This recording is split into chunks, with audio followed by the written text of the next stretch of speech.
Teachings of the Mentor. No flattery and deception. We can often find some phenomena among strangers in the streets, friends and colleagues who have flattery and like to beat around the bush when talking.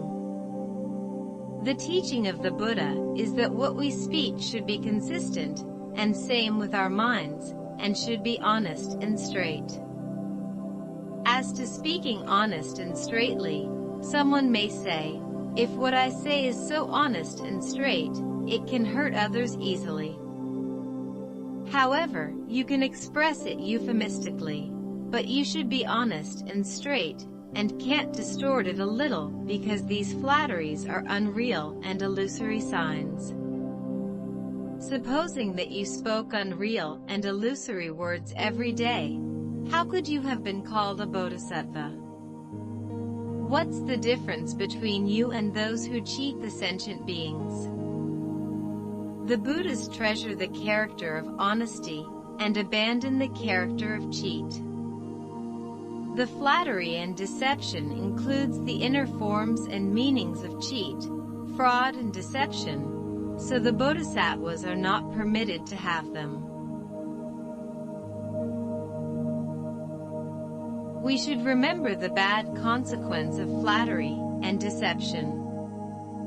Even if we go to compliment a person, we should try our best not to go overboard.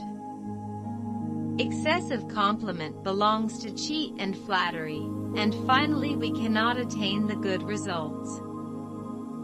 In fact, it is a fundamental obstruction for people who wants to conduct himself in the society, who wants to do great things, undertake business, and run enterprises if he always would not like to speak honest and straightly, and stick to beating around the bush when talking.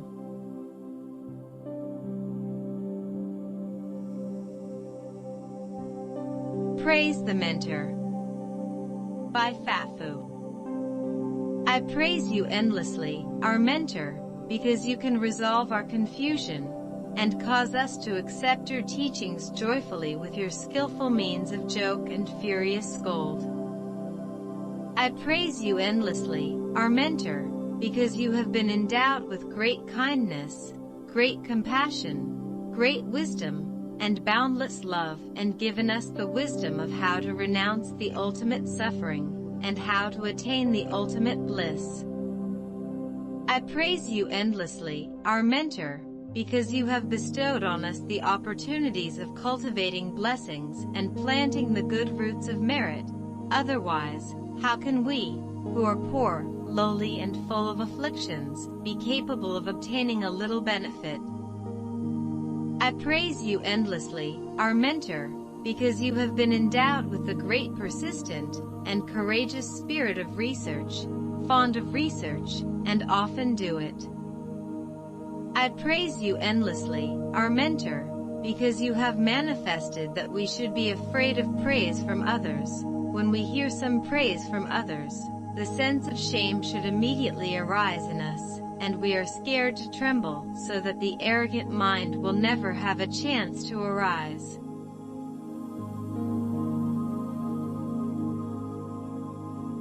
I praise you endlessly, our Mentor, because you have taught the sentient beings precisely according to what is appropriate to them, and caused them to attain the matched enlightenment at present.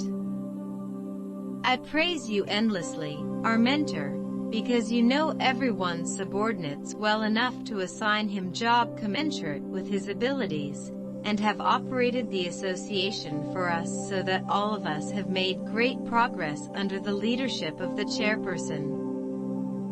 I praise you endlessly, our Mentor, because you are always full of joy with pure smile, and are humble, mild and soft in your body, speech and mind.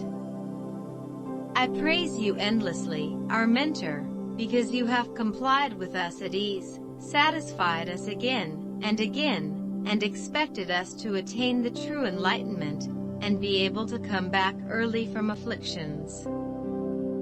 I praise you endlessly, our Mentor, because you have always attracted us to indulge into the joy of the Dharma, with unrestricted eloquence and subtle methods.